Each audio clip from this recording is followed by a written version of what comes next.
Hello, Hi, Julie. Good to see you again. good to see you. How's it going over there? Pretty good.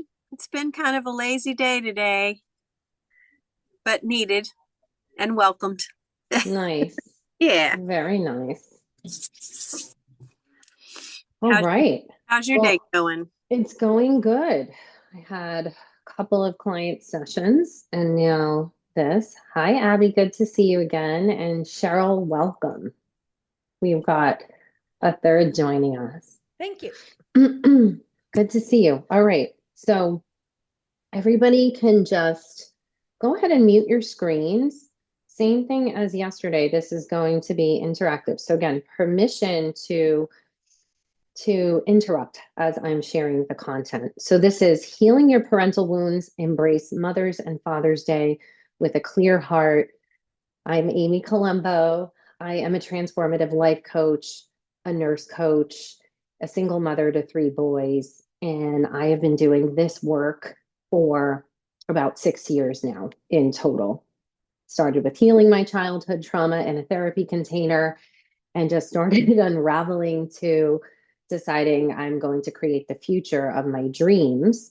And now I help mostly women to heal their mother and father wounds and learn how to parent their inner child through the art and science of emotional mastery. So, my intention for you today is to walk away with a clear heart for Mother's and Father's Day that is soon approaching, knowing that healing any wounded part of you that exists caused from mom's mothering or dad's fathering or lack thereof is no longer their responsibility. It's actually yours. And the power to heal lies in your hands. So, everybody, just join me in getting grounded and place your hands on your heart. Roll your shoulders back, close your eyes, and take a nice deep breath into your body. A nice audible exhale or sigh out. And just tune in to your heart and send love to that little vulnerable, wounded part of you. And let them know that you're here. You're here just for them today. Okay. So, again, feel free to drop a question in the chat or interrupt me as we're going if you really have a burning question. This is the nice part about just having a few people is that it could be more interactive. So today we're going to talk about the father wound. Yesterday we spoke about the mother wound. What is the father wound? The father wound refers to the emotional pain and patterns that stem from our early relationship with our fathers. These experiences can deeply influence our self worth, our behaviors, and our relationships. So, this early relationship with your dad is showing up in your current relationships. And that's really where it has a big impact. It also really has a huge impact in your self esteem, in your drive, if you're highly driven, usually comes from this father wound. So, how impactful is this early relationship with our fathers? Our relationship with our father is one of our first and most influential connections. How he interacted with us or met or did not meet our needs and how he coped with life greatly impacts how we view ourselves and handle relationships. Okay. So this formed our early blueprint for ourselves, but really the love blueprint. So think of the relationship that was modeled for you between mom and dad and what the roles were. Right. And for a lot of us, we saw kind of like servitude, right? A lot of us had those kind of authoritative dads, or maybe an absent dad, right? Societally, dads have kind of taken a back seat to child rearing. I know a lot of women that grew up where dad was present, but emotionally not present at all, and they felt neglected or abandoned. So just think about that relationship, how your dad related to you, also how he related to his mother. The child is completely dependent on their parents for survival, and they instinctively know this. So, surviving and adapting to the environment inside your childhood home was essential. And this is why you've survived and why you're here today. The thing we don't know as children is that what was happening, how our dads were relating to us or not relating to us, absent or present, we don't know what's right and wrong and what's normal. We don't know that dad is doing his job or not doing his job. All we know is how dad's showing up. So a child doesn't experience the parent's love. The child experiences how the parent shows up to them. That's really what we're experiencing, and our psyches are making meaning of that. So just know that it is valid that if you felt unloved and if your parent, like I always use this as an example because our parents will say, "What are you talking about? I loved you. I did my best."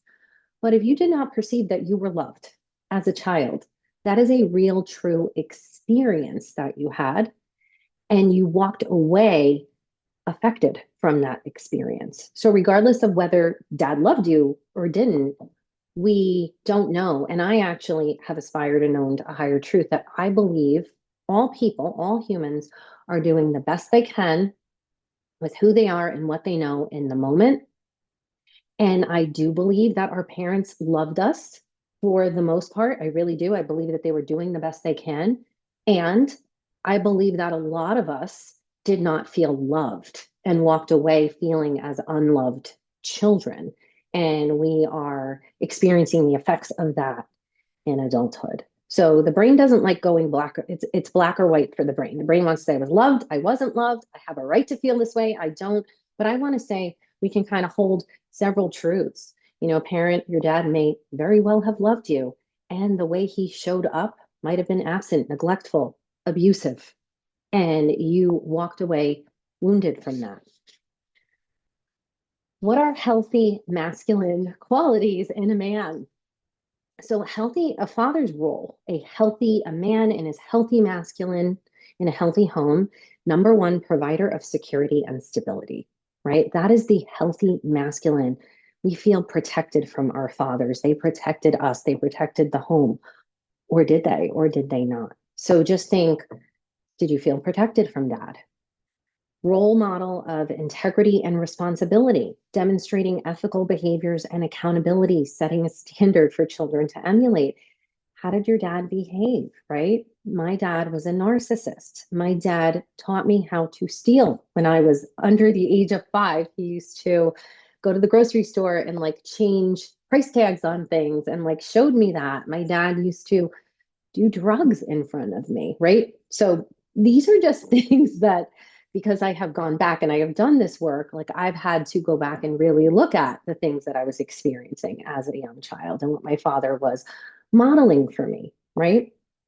It's a no wonder, I was a bad kid. I did a lot of bad things. And then I looked back and saw, oh, that was kind of taught to me very early on by my dad. Supportive partner and co-parent. So fathers are expected to be parenting and supporting mothers in fathering their children, collaborating with the mother to maintain a balanced partnership. How involved was your dad? A lot of dads, the kids are not their jobs. Work was their job, right? Teacher of life skills. Dads teach us skills and imparting practical knowledge and problem solving. So, did your dad do that with you? Did he teach you things? An encourager of healthy risk taking. When we think of a man and his healthy masculine, they encourage us to go after things. They believe in us. So, these are the qualities of a healthy masculine role model. And just think, how did your dad show up? Nobody's perfect. I'm sure our parents have had, have shown up in these ways, but for the majority, there's PTSD and there's chronic PTSD. And chronic PTSD is the effect over time. So if like you experience something over time, over and over, just your dad not showing up, your dad not emotionally meeting your needs, and you constantly just reciting to yourself and making that mean in your mind that I'm worthless. I'm meaningless. My dad doesn't care about me. He doesn't even acknowledge me, right? That takes a toll on one's self esteem. And there's kind of like this chronic PTSD that we can walk away with. Okay. I want to share a little personally about my own father wounds. And what's really interesting is my dad left. He abandoned my mom when I was 5.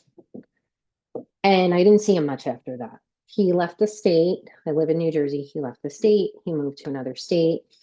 He was a narcissist. I mean, if you went in the DSM-4 and you looked up what a narcissist is, he has all of the traits. So I've been able to figure that out in adulthood. I didn't know that back then, of course, but he was a narcissist and he was around till I was 5. And I was the golden child. So it was me and my brother. I was the extension of him that could do no wrong. And my mother and my brother were like pieces of crap in the house, like the way he treated them. So I always kind of felt a little superior in the house because dad, who was like God, loved me and like they could never do anything right. So what I learned was, and it was easy for me, I never could figure out why my brother didn't get it. My brother just didn't know how to please him. My brother didn't need everything on his plate. My brother didn't, my brother cried a lot. Like I learned to stuff my emotions. Emotions were bad. It was like I just knew exactly what to do and what to say to please him. And it was like easy. And I couldn't figure out why my brother didn't. Well, the wound came in at age 5 because when my father was planning to leave my mother, he told me. So what I realized is that I was somewhat almost, there's a term called parentification. There's also a term called like spouseification, where as a child, you almost kind of feel like a spouse to your mom or your dad. And I remember feeling that for my dad. Like I remember just feeling like kind of my mom says I was like just brainwashed that like I always loved my dad, but she's right. Like I would have done anything that he would have told. I would have jumped off the bridge like if he told me to do that. I would just do anything. But when he left, he was sharing with me how he was going to leave in secret. And I was 5 years old. I was in preschool. And kids can't keep secrets. It's actually like not they're not really capable of it, is what I found out later. But my mom said something to me and I disclosed like, well, daddy's leaving you. Like it was like daddy's leaving you. Like me and my mom got into an argument and I said, daddy's leaving you and he's gonna take me. And that was it. So my dad, I remember right before he left, he gave me he stonewalled me and he had this conversation with me in a part. I'll never forget it because it was such like an imprinted memory. It was in a parking lot after a movie and he just pulled me to the side and he was like, you don't love me. And I said, why? And no, that's not true. Like he was my God. I was like, nothing could have been further from the truth. And he said, well, now I'm leaving without you because you told your mother that I was going to take you, and now I can't do it. And if you would have really loved me, you wouldn't have told your mother that. So, in that moment, that was like a pivotal, traumatic moment for me. That was the moment that the pleaser became the fuck you rebel. Like, I just decided, like, if I can't please this, like, if I screwed up this bad, like, F you, F the world. And that's where the rebel came in and was formed. So from that moment on, he left, didn't really have much to do with us after that. And then my mom, who was very docile and dependent and never finished high school, she brought a very abusive stepfather into the home. And he was violent and he was sadistic. And it was just a disaster from there on. But I had always taken that responsibility that, like, I made my dad leave and that I screwed up. And right there was my pivotal wound.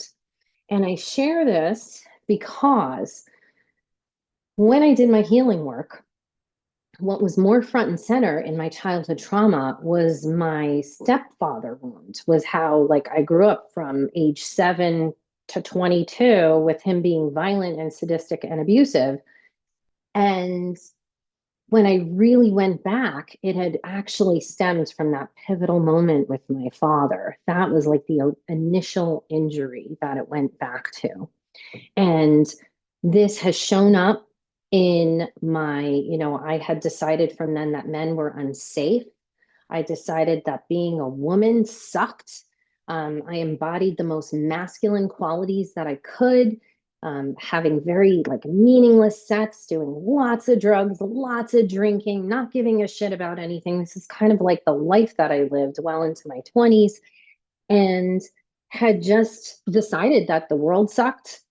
God sucked. Like everything kind of sucked after that. And I lived that way for quite a while. And it showed up in my relationships through my avoidant attachment style. I always decided that I was going to be the one to leave. Nobody was ever going to leave me again. So I'm always hyper vigilant and just sort of looking for the proof that they're going to cheat or they're going to leave. And bammo, I got you. I'm going to zing you first. Like I'm going to do it first. I'm going to get you first kind of deal. And that's really how this father wound has showed up in my life. But I'm happy to say that I've done the work and I've healed. The other place that this father wound interestingly shows up is when you set off to start a business. So when I started a business 4 years ago, there's a familiar feeling in your body that your subconscious registers from back then. And I'll never forget the first time I got a negative comment in a messenger conversation where I was just like doing outreach. And someone replied and said, why don't you stop like something like, I don't like the way you're communicating with me. It feels icky. That's it. The thing we all dread as entrepreneurs starting a business, someone called me icky. And that was a huge trigger to father abandonment.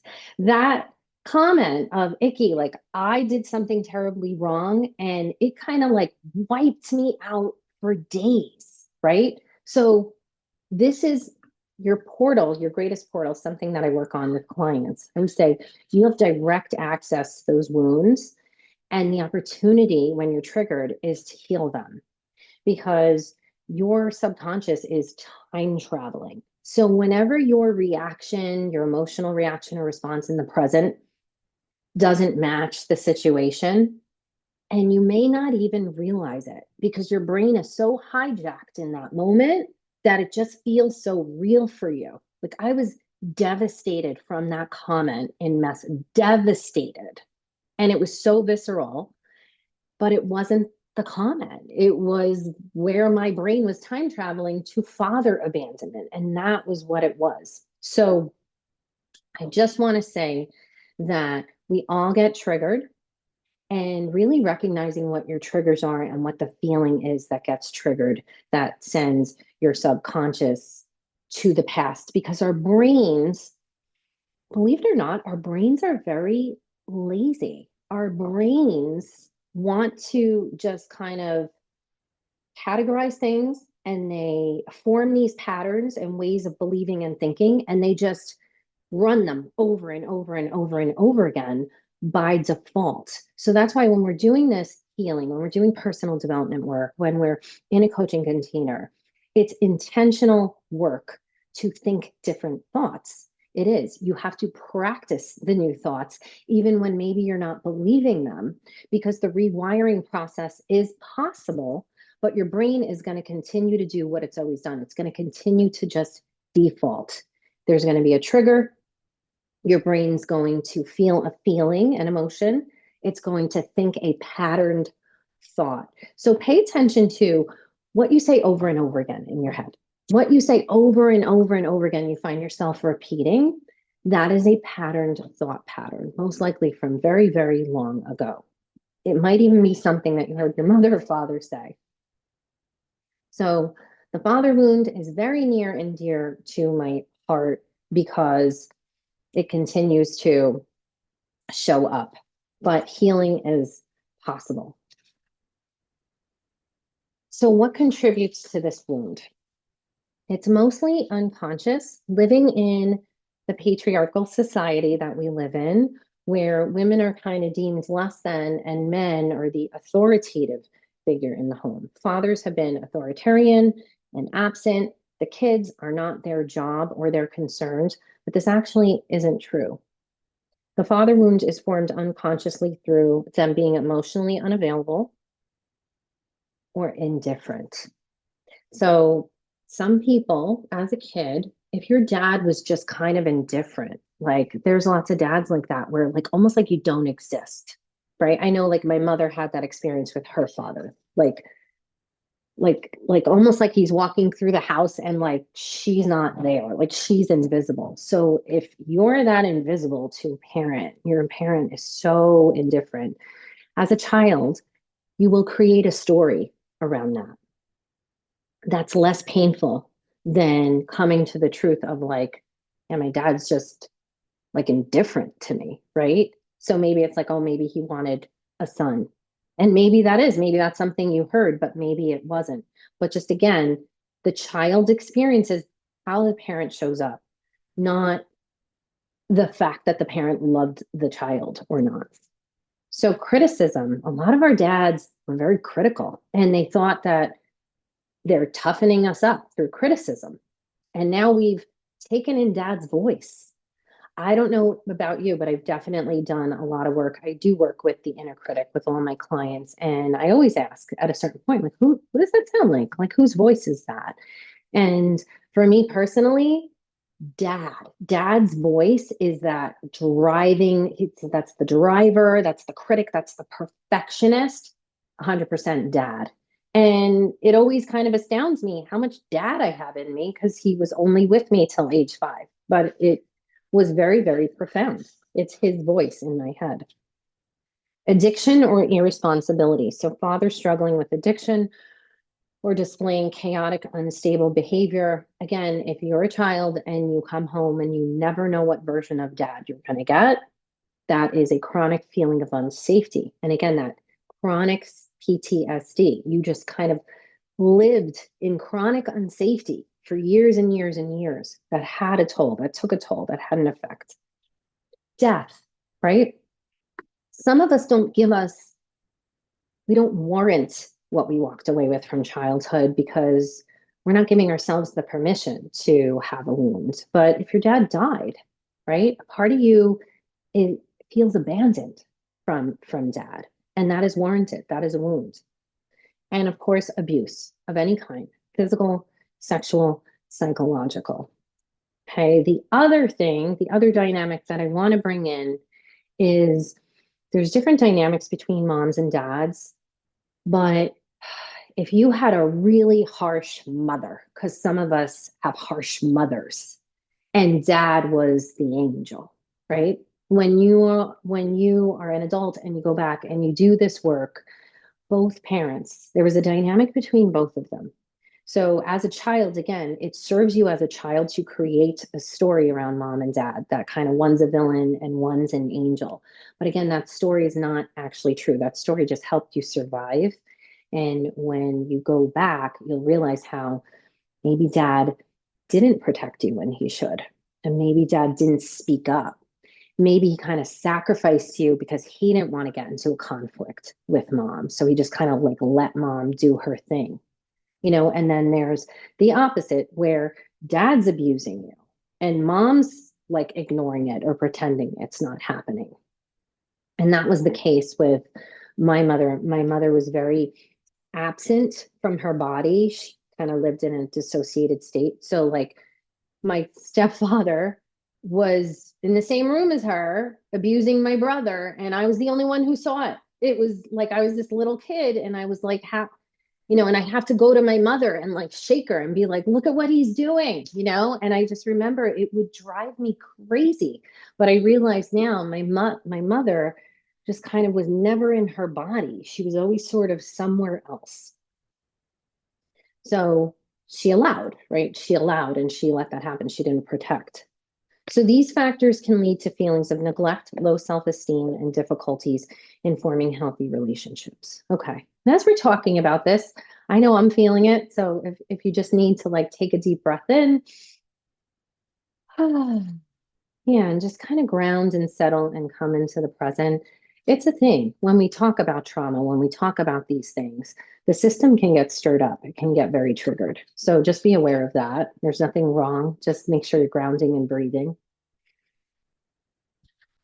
Okay. How is this wound showing up in our lives now as adults? Your beliefs about yourself, about people, about the world, and God, same as the mother wounds. So, again, these are the two most significant relationships in your life. I have a client who her dad was never there from even like before she was born.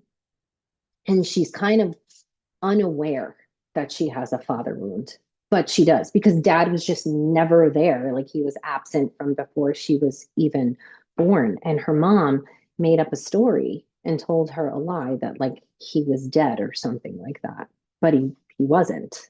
Um, so that took a toll. And interestingly, her triggers in the present that are being showing up in her relationship have to do with abandonment. So she's got this like string of abandonment, but it never quite goes all the way back to dad. But me as the coach and with what I know that it goes all the way back and stems from there because even infants um, can feel things and their nervous systems are imprinting from the experiences that are happening in utero, in the mother's belly, and then even soon after out of the womb.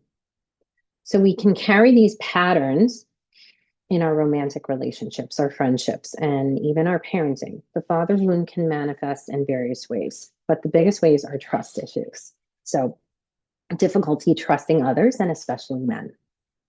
Low self esteem, persistent feelings of inadequacy, not enoughness, or unworthiness, and romantic challenges, struggles with forming or maintaining healthy romantic relationships. And you might, and most likely, have no idea why. No idea why you keep doing that thing that you do or ending up in that same situation. You know, different guy, different name, same exact pattern situation most likely stems back to dad. Okay, authority issues. So you might mistrust or resent authority figures. I can tell you how many women that I coach that are really a lot of people with the political climate right now. Okay. But what's actually happening, and what I know is that trauma in the present will trigger trauma from the past. And what's being kicked up with what's happening politically is there's just this feeling of injustice. Like there's a feeling of injustice. There's a feeling of unfairness. There's a feeling of like there's somebody who's in control and like making the world a bad place. And what that's triggering is the angry victim, right? I'm powerless, I'm helpless. It's kind of like a helplessness, a powerlessness. It's kind of a victim feeling in your body. And I know that if we take that back, because I've done this work with clients, when we take those feelings back, there was a time when you were a child that you were powerless, that you were helpless, that you actually were a victim. And that is kind of what we're avoiding when we're not going back there. We don't want to ever say we were a victim. We want to just kind of push through and move forward at all costs. But the pathway to healing is actually going back there, not to stay there, not to linger there, not to like blame anybody, but to heal you from the inside out, to go back to the root of where those stories were created, that I'm not enough, that I'm unlovable, that I'm inherently bad, that the world is an unsafe place, that men can't be trusted. You want to go back and you want to see where like the pleaser part of you was formed. Oh my gosh, I can't tell you this one time I was bringing a client back to a memory and it was 5-year-old memory and it was the biggest like epiphany. She's like, that's when I became the pleaser. Like it just was this huge aha moment. And that's the moment that you can really let that go. You really can. You're ready to let that go. You see how the 5-year-old you took on those beliefs and that role. And now you're 50, 60, and you can let that go finally. So it's really powerful to go back there. So, the real meaning of forgiveness, how do we heal? Forgiveness is not about saying that what happened was okay. It's not about your father at all. It's about you. So, forgiveness is really your own personal healing journey. It's shedding and letting go of what you're still holding on to from being wounded by your dad. So, that's where the forgiveness work is. Forgive myself for being a child. I forgive myself for freezing in that moment. Can't tell you how many women are holding the fact that they froze against themselves and they were children. Whatever was happening, I have a personal memory that I went back to that I was holding against myself where I froze when somebody was being brutally beaten in the other room. And I actually thought like it was the end of this. I thought this is it. He's gonna kill him. Like he's gonna die and then he's gonna come kill me. And like I was 7 years old. So it's so weird how it took me well into my 40s to go back there with a coach and be able to look at it from those perspectives because I was holding this thing against me that I froze and I should have done something. But actually, no, it really wasn't my job to defend my brother against this 6'2" beast of a man. I was a 7-year-old little girl. So we need to forgive ourselves for surviving, for what we did to survive, whether you froze, whether you fawned, whether you did something you didn't want to do, because there's this internal struggle and this thought like I should have, would have, could have done differently. And I want to say, no, you couldn't have. You were doing the best that you could back then. And forgiveness is about forgiving you for whatever you did to survive, for for adapting to your childhood home and surviving and taking on those beliefs that there's something wrong with you because you were a child and that's what your psyche was doing to adapt to your childhood home. So forgiveness is often misunderstood. It's not about excusing harmful behavior or waiting for an apology that may never come. The good news is you do not need your parents to say anything or do anything for you to heal and to forgive. So it's okay if they're not here anymore, if they're deceased. It's okay if they're not capable of holding this space. Only you can forgive yourself. It's a personal process of releasing resentment, shame, self judgment, inflicted harm on you, and finding peace within yourself with what happened back then. It's about acknowledging the pain, understanding its impact, and choosing to let go of the hold it has on you now. This empowers you to move forward without being tethered to those past hurts because it's still affecting you if you haven't truly gone back and done this. If you're just kind of bypassing and like throwing your hands up and saying it's not worth it, that's actually holding on to it. And that is your choice. I want to say too, when you start doing this healing work, you will see how not everybody chooses to do it. And that is okay. So many of my clients want their mothers to heal, want their fathers to heal, want their siblings to heal. And I always tell them exactly what my therapist told me when I first learned I had childhood trauma and I was healing. I was like this. I was like, my brother has to heal. He has to heal. And she said, no, he doesn't. No, he doesn't. He's an adult. That is his choice. And she said, people may never heal, and that's okay. That's their journey. She's like, you have to focus on you. She was always bringing me back to me because I was always making it about him.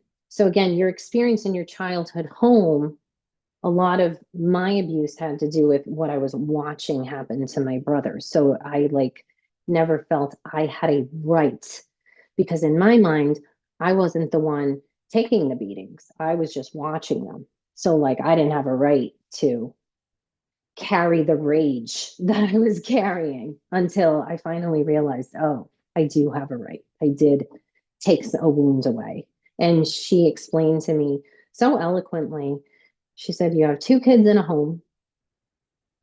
One's taking the beatings, one's watching them.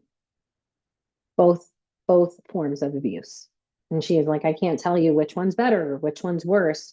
They're just different. She said they're just different, but you both walked away with wounds, different wounds. How do we not pass this on to our children? The way that we don't pass these generational patterns and traits onto our kids is we decide that the buck stops with us. At any point in our journey, it doesn't matter how old you are or how old your children are, you can decide to be a generational pattern breaker. And you can decide to heal and relate to your children differently. The best thing that you can do is mother. So we went over how to be that inner mother yesterday, but we're also forming the inner father as well. So we both mother, we learn in adulthood to mother and father ourselves, right? Remember the healthy masculine. And by the way, we all have masculine and feminine traits and energies in us, whether we're male or female.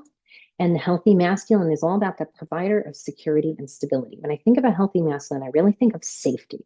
So when we're creating safety inside ourselves, creating that sense of connection and belongingness in the world and to others, that is our job. And that is a masculine trait to feel safe in your body and in the world. So, really developing those healthy inner father traits that you never got from dad, right? The inner encourager. Dad's encouraging us to take risks. He believes in us, right? That's more of a kind of a masculine trait. So when we're ramping down that inner critic in our heads, we want to ramp up the inner encourager, the inner coach, the inner dad, right? The dad that like loved us and believed in us. And what this will translate into your parenting is that you will be more emotionally attuned to your child. You will no longer be showing up in your parenting shoes as the wounded inner child, which is what is behind how our parents showed up to us. They suffered a wound and then they passed it on. And again, forgiveness is not saying, "Oh, that's okay. It's fine." No, it's not. I walked away scathed, right? It just what I like to say is it just is. I believe that when someone really has done their work, they come to a yeah, like that happened. And it's not okay, but it is. Like it is what happened, right? It just is. And now it's my responsibility to heal from this, to let this go, to change this. Okay.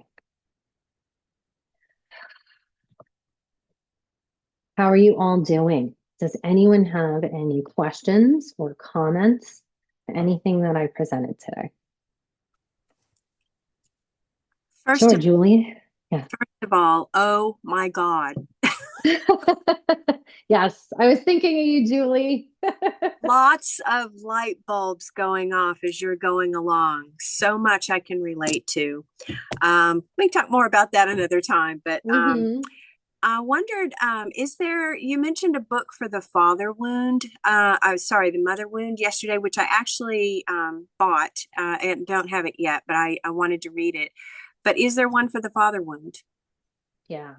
So we're going to be doing this work in the weekend inner child healing retreat. So we're going to actually be doing work on these wounds, these mother and father wounds, and healing that child. But my guru for the father wounds is Terry Cole. Her name is Terry Cole. And she hasn't written a book on the father wounds, but she has like an evergreen course on it, and you can look her up on YouTube. She's got some like free videos that you can check out. Okay, Yeah, thank you. you're welcome. Cheryl, Yeah, just want to say hi and just curious if you want to share maybe your greatest insight or what resonated the most with you. Um, well, a lot. Um, but I really liked, and I'm trying to remember how you worded it, but the idea of, you know, they're saying they love you or whatever, but your perception of how it was. And also too, you mentioned a couple different times, or maybe I read it in your the emails you sent about how if you're waiting for them to change or apologize or acknowledge or whatever. And I struggle with that because it's like, how could you know you're hurting me? You say you know you're hurting me. How? And then you say, well, stop doing that. And then, they have it's fascinating. But then, like you said, Mm, it's now it's up to us. Um, but it is the wanting to figure out, what you, meaning myself or whatever, did wrong, or can't, if I'm good enough, can't you just apologize or whatever, is just so strong in children or in adults. Heck. Um, so yeah, a lot resonated. Yeah. yeah. Thanks for sharing that. And yeah, if we back it up, it requires redefining and reframing what forgiveness is, right? We have to actually like redefine it and do that work and then give a space for that child part of you that feels unseen, that feels unheard, that never felt validated. We actually can validate that child ourselves. This is where the inner child work comes in, and we learn how to speak to that part of us and hold that space and let that child say what they never got to say without them getting in trouble, without making it mean anything bad, because it's their truth. And I will just share, when we do inner child work, we like speak to that child. We bring them a safe adult in that lonely situation where they didn't have one. We actually are rewriting the story through visualization and through mindful techniques. Um, but then we can do something with that child. We can do something different. We can bring that child, we ask that child, like, where do you want to go? What do you want to do? And we can bring that child to safety. It always astounds me how the child, once feels seen and heard and validated, just like wants to go play. That's all the kid wants to do. Like it's so amazing how like kids are so resilient, and it wasn't necessarily what happened. It was the fact that you as the child were so alone in it and you had to process it all on your own. And this is where I'm sharing like what a child's psyche is doing and how egocentric children are and how they are making it all about them. They're making it mean something negative about them always. And that's why they're looking to those big people to apologize or to take ownership or to validate them, because our children actually need that from us. And we've really never been taught that. So, this is how we can change the game in our parenting if we have kids that are still living with us, but also realize how, oh, wow, like they were so emotionally immature. They didn't know how to meet their own emotions. They couldn't meet yours either. And they made it wrong. And they thought that they needed to, what a lot of parents do is blame you for the way they're behaving, right? Like, oh, if this house is so stressful, right? Like, just think like your dad's drinking every day and he's always stressed out about the bills and about the home. You took in beliefs like that you're a burden. Like like if I didn't exist, they wouldn't have so many bills, right? Just like think of um a child is just taking in these messages. And the beauty is once the child's heard and validated, they just want to go play and they feel better. So you don't need your mom to validate, because that's kind of what you're looking for. without realizing. It's like we're looking for them to heal us. We're looking for them to take ownership. But I want to tell you that even if they did, there'd still be a part of you that wound is still there. Even just a simple apology from mom or dad doesn't just fix or heal like 50 years of having a wound from childhood. It really is a process of you learning how to be with yourself differently, how to relate to yourself differently. Yeah, make your validation worth something. As a side note, you have amazing eyebrows. But anyways, on the Zoom, it's really obvious you've done a beautiful job with them. Anyhow, Thank you. I uh-huh. appreciate that. And they are they're they do that tattooing now. Oh, uh-huh. Are they tattooed? Yeah. They are, but they are. They're I don't very have any. cool. Thank you. I actually don't have any makeup on right. I just have some lipstick, but yeah, they're tattooed, so they're kind of like a little more Wow. prominent. Yeah. Thank you. Oh. Amy, could you visit for just a second something that you touched on yesterday, about the wounds that we have that are our nervous system? The wounds in our nervous system. All right, hang on. I'm just gonna put a pin in that. I want to check in with Abby and see how Sure. Abby's doing. Abby, what was your greatest takeaway today?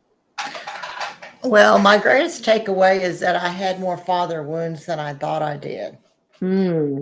Um, he left us when I was 9 years old, and I do remember when I was seven that my parents separated for a little while.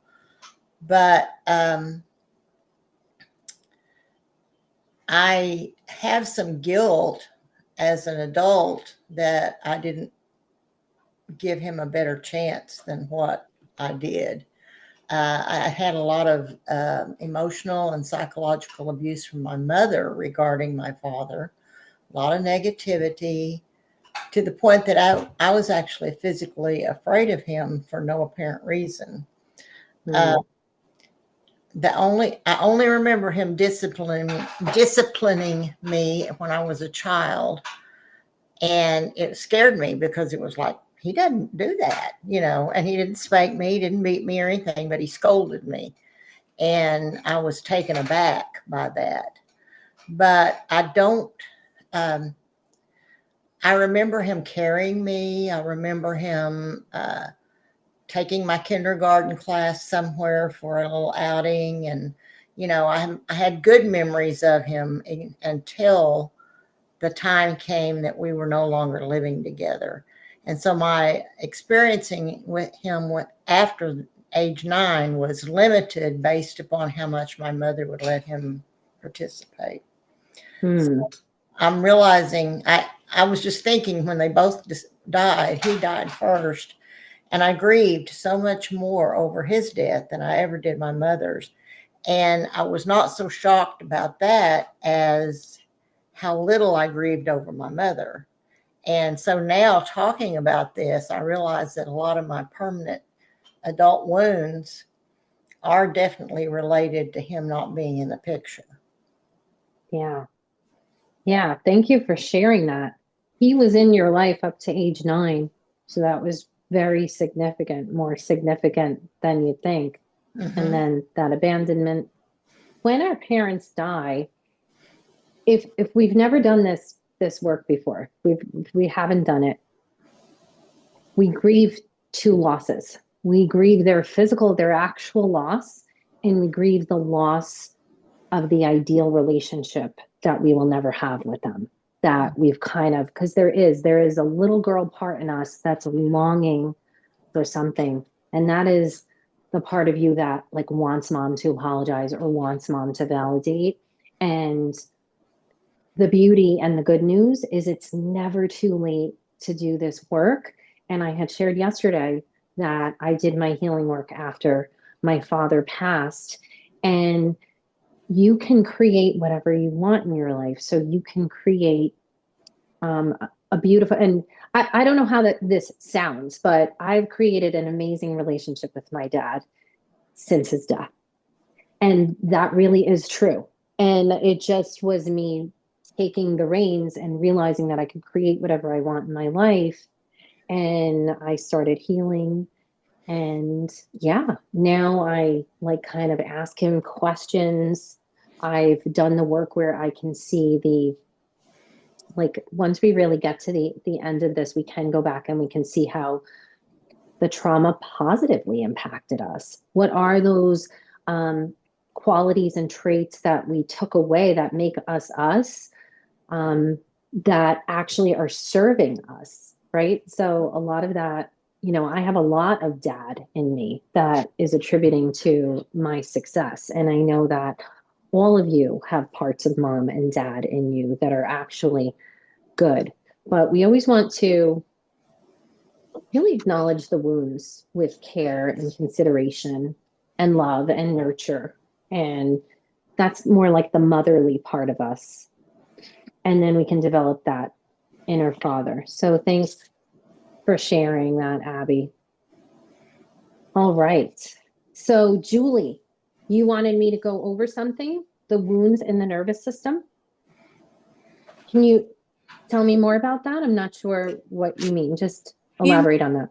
Yeah, you mentioned something about, or hopefully I didn't misunderstand it, but the way that the takeaway for me was that our wounded child Yes. is our nervous system. Yes. She is directly connected to the emotional pain body. So that's what I say, your emotional pain body. So when you are highly triggered and you feel those really strong emotions, usually it's like real, like anger or sadness or whatever it is. I always just say, think of what triggers you and think of what is the emotion you feel when you're most triggered. So, Julie, what is that for you? When you're really triggered, what is the emotion you feel? We know the behavior. We know the behavior is, right, the avoidant part of you that kind of shuts down. But there's an emotion that comes in before that, that triggers that behavior. Do you know what that is?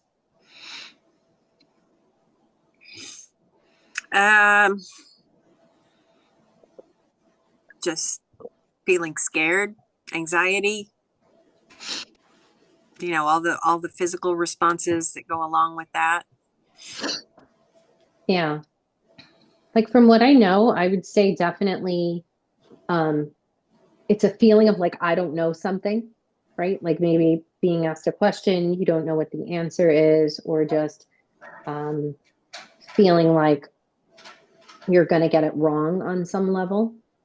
Kind of, if we were to explain that feeling. Yeah. So that feeling is in your nervous system, which I guess if I were to label it as an emotion, you're usually afraid of like whatever the outcome of that is. So like if I answer something wrong, maybe I'll be embarrassed, right? Embarrassment, or I'll feel shame, or maybe I'll get rejected, right? And then I'll feel shame, or maybe it's just vulnerability, right? Vulnerability is an emotion that usually is connected right to that inner child. So the inner child is directly connected to your emotional pain body. So whenever you're triggered and you're feeling really strong emotions, you can have direct access to that child. She's right there. That usually is what I bring clients through, and it will bring them into that feeling in their body and like tell them to take it back. And they usually will land at a memory or like a time period, or they'll just see, like I've had like, oh, I just see myself sitting on the stoop by myself, like something like that. Okay. And that's attached to that feeling. So would anger be too strong of an emotion to feel at that point? Oh no, anger.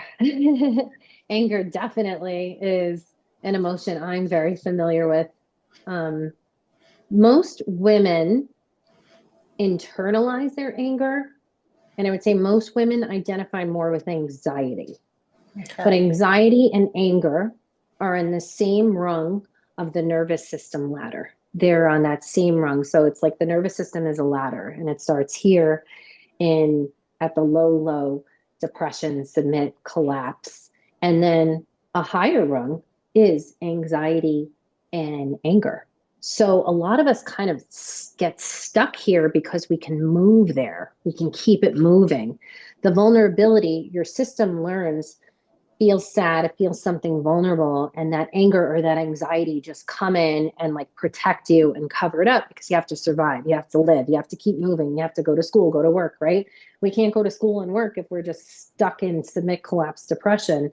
So a lot of us kind of get stuck here, and a lot of women live in anxiety, but anxiety is not really the emotion. Anxiety is the solution. Anxiety is helping you survive.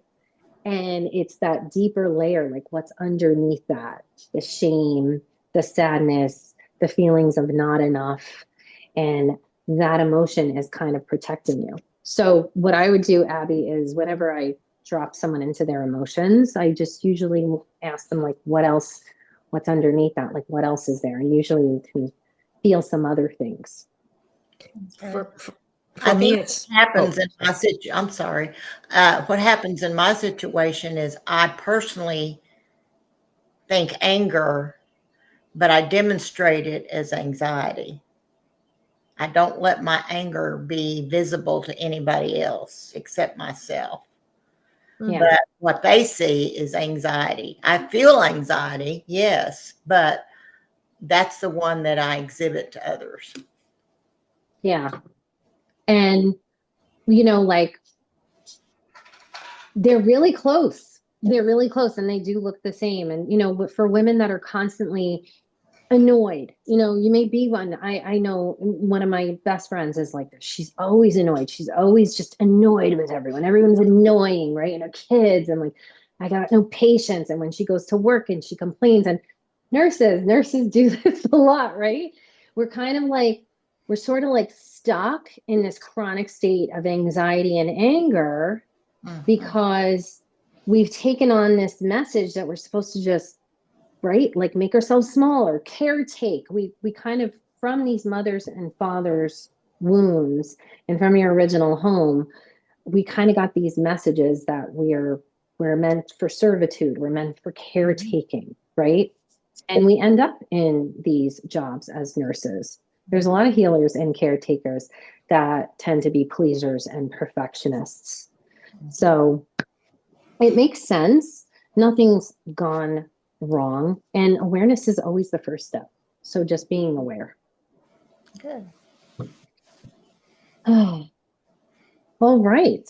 Well, that concludes our two-part series of the mother wound and the father wound. I'm so happy you guys, you ladies, joined me for this. And I just want to invite you all into the Inner Child Healing, a liberating journey into self-love and empowerment, which is going to be a 3-day weekend virtual retreat, May 2 to 4.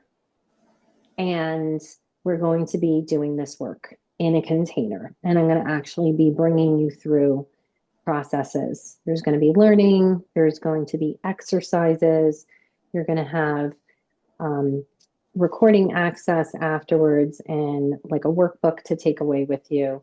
But I would really love if this really resonated with you, and you might feel a little scared to drop in, and that's totally normal. But if you feel ready, to do this, it's never too late and you're never too old to heal. Everything is healable. So I would love for you to join us, and I'll send you an email. It'll have the link to the landing page. You can check it out. You can email me any questions. And for showing up here today, you get a coupon code for $100 off, and that will be in the email as well. Okay. Does anybody have any final questions or thoughts?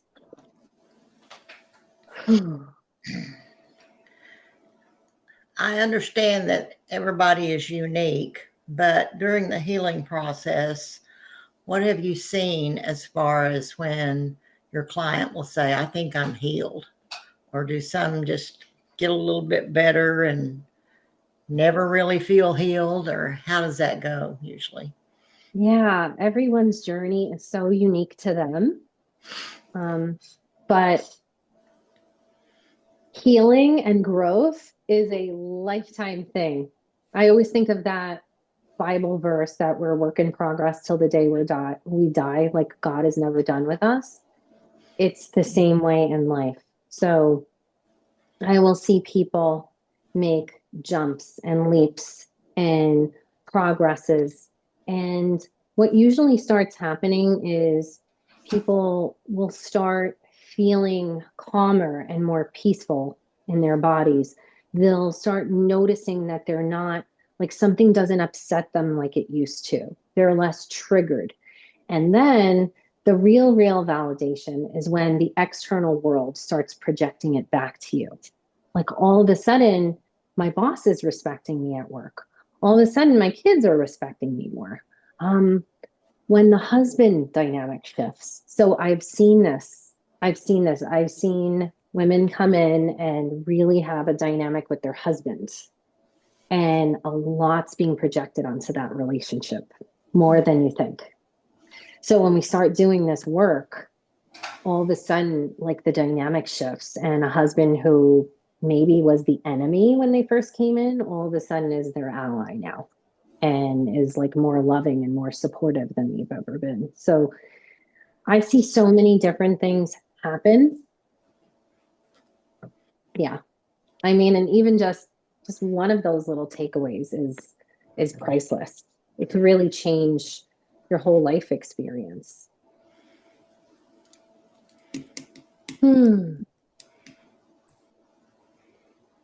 Is there a certain outcome that you'd love to go after, Abby? Is there something specific that you, or a goal that you'd really like to accomplish?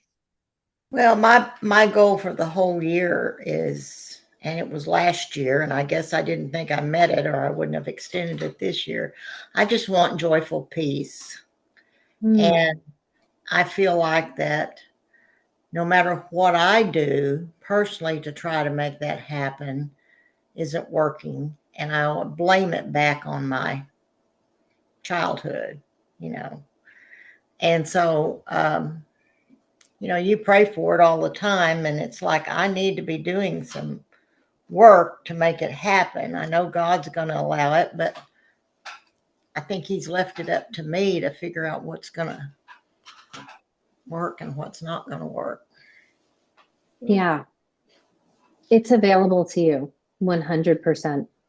And not only does this work bring it up, it already exists within you. It brings it up and out. And there's a couple things. Number one, when we've chronically been living in a state of fight or flight or anxiety or anger or making ourselves small, we realize that we have been shutting ourselves off to joy. So when we start doing this work, we're opening ourselves up to receiving it more. And then what you'll find out is sometimes there's an unsafety in joy and happiness that will also come up. And we need to work through that because the system is almost like doesn't trust it, right? So that's just like another layer. And I also want to say that scientifically we're wired with a negativity bias in our brain. So the fact that we're thinking negative and we're always on the lookout for, right, because the brain wants you to survive. It wants you to stay alive. So looking out for danger, looking out for bad things, evolution, that has served us. So we've evolved, and thinking more positively and feeling into joy and creating those feelings is a more intentional practice, but it can be done. Yeah. So there's like a couple layers to that, but it's 100% possible. All right, ladies. This was wonderful. Yeah. Thank you. Thanks so much for coming, Cheryl. I'm glad that Julie invited you. Yes, it was wonderful. Yeah. So you guys will get the email with all the info. And thanks so much for coming. Thanks, Amy. Bye. All right. Have Bye-bye. a great day.